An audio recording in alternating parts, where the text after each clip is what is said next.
Okay, we've got Gary Miocevich here, the owner of Ravenswood International Raceway. The last pass, it's over and done with. Gary, how's the heart feel?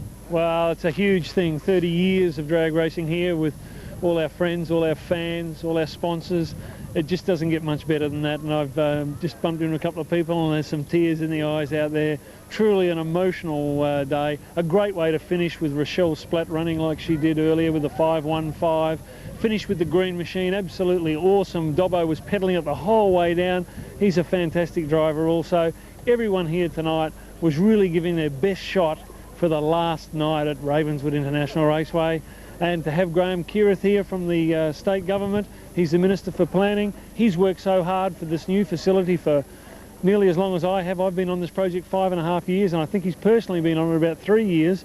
And without the help of the state government, with the Premier Richard Court, and especially with the Minister for Planning, Graham Kirith, they've done an outstanding job. Even when there's been some knockers out there, they've stood firm and said, no, this is a good community-based activity. A lot of people get a lot of enjoyment. There was probably 10,000 people here tonight. So it was a huge happening for everyone to be involved with.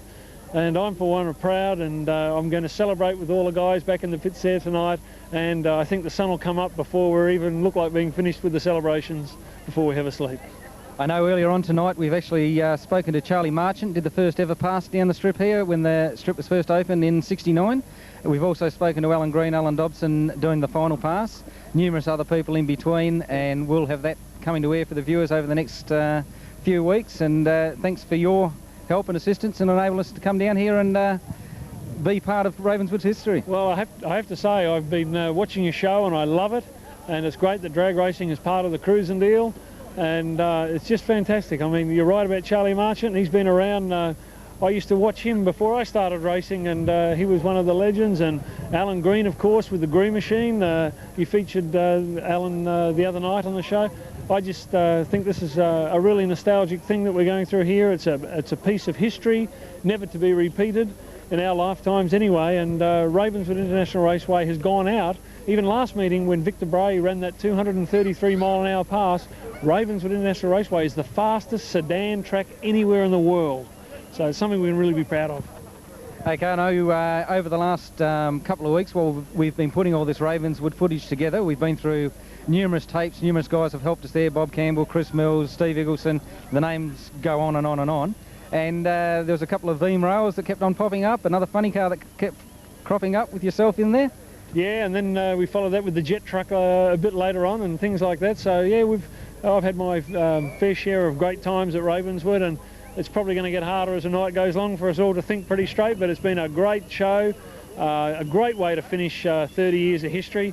But look out, because when we get in the Motorplex, I'm sure that the sport of drag racing and the sport of speedway are going to go through the roof with all the access to the crowd and things like that. Okay, Alan, we spoke to you half an hour or so ago in the pits. We talked about it. You've done it now. How's it feel? Yeah, it feels very awesome. A bit overwhelming. Yeah, 30 years, and it's the closing of 30-year history. So I didn't just do it for myself. I did it for our race team, Alan and Cheryl Green, and all the crew. And obviously all the spectators and enthusiasts have been here all this time, so it was a terrific honour. Thanks very much. Okay, both Alan and Alan, once again, thanks a lot. Thanks. Okay, we've got Rochelle Splatt here. You're the fastest woman in Australia. Yep. What about the world? How close are you to that one? I'm about third in the world, I think, at the moment. Okay, now you've been down here tonight. You've done the fastest pass in Ravenswood history, yep. 5.15, correct? 5.15, yeah. Yeah. Okay, now what was your inspiration? I've heard a bit of a story a minute ago to get into top fuel racing as a female. It's used to be a male-dominated sport. We've seen earlier tonight that there is a lot of females involved with racing nowadays. But what was your inspiration to get in there? Oh, well, my inspiration to start off with was my dad, of course, because I grew up around race cars with him and him racing. Travelled all around to all the racetracks that he raced at. Was always around his race car, and it just took one person to say to me one day, as a conversation, why don't you get in and race top fuel? There's no girls that do it, and you know, be a sort of a good challenge and a good thing for drag racing, and sort of just went from there.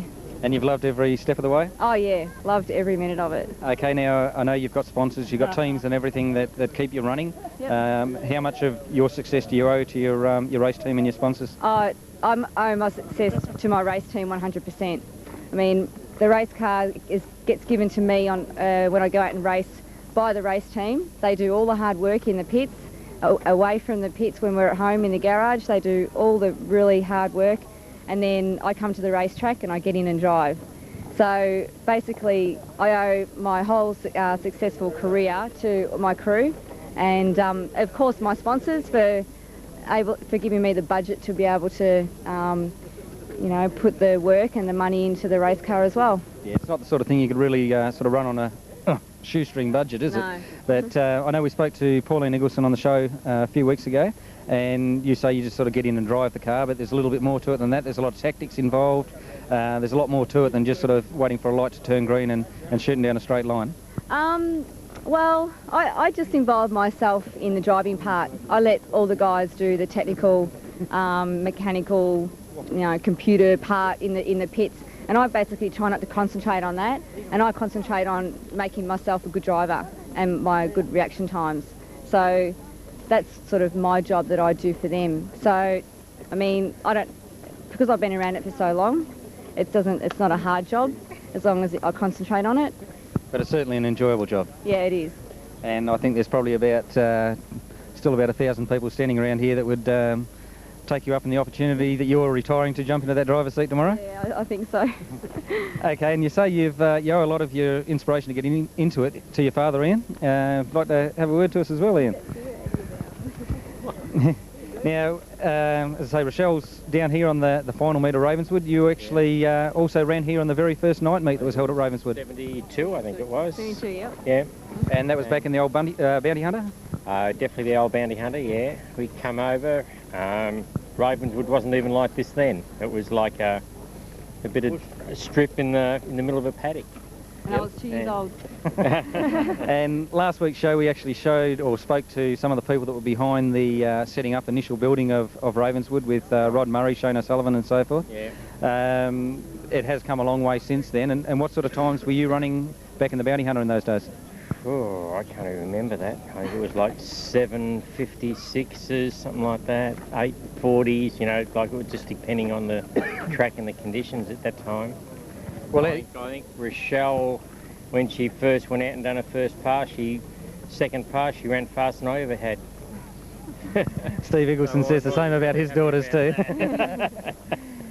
Yeah, but even in those days, it still was quite a respectable time. It was the headhunter in the country, you know, the bounty hunter, and that's its name. Like, and I can't. Yeah, and so engineering, track conditions, everything's come a long way in that sort of time, though. Definitely, you have to be there, because if you haven't got a race car to this calibre, or same as Robin's or any of the cars now, you're not in the pace. Not only that, you hurt parts and it costs you money to try and chase that fast, you know. Yeah, yeah. And I know, Rochelle, you're retiring as of tonight, is it, or at the end of the season? No, end of the season. I've got one more race to go. And can we look forward to seeing the team over anyway at the new Motorplex? Well, what we're doing is, obviously Rochelle wants some time out. I had 5 years out and I come back to it and I enjoy it more than I did then. Right, and perhaps Rochelle may do that. She may retire forever. She may retire for 1 year. 12 months. Who's to know? You know, like I think it's once it's in your blood, it's there. Okay, you know, well, and it's not just the cars, it's the people you meet, it's everything, the travelling, the whole deal. It's one big family, it's a lifestyle. Basically, yeah. Basically, and like it's not, like the effort that we put into the car, like the crew and everything else, it's just the way you get on together, the fights you have.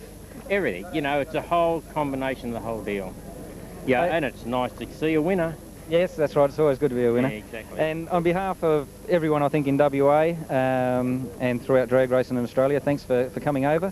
It's been great to see you set the new record or speed record for or ET for the track tonight there. And we all sort of hope that we will one day see you down at the Motorplex in Kwinana. Okay, thanks a lot. Yeah, no worries. Okay.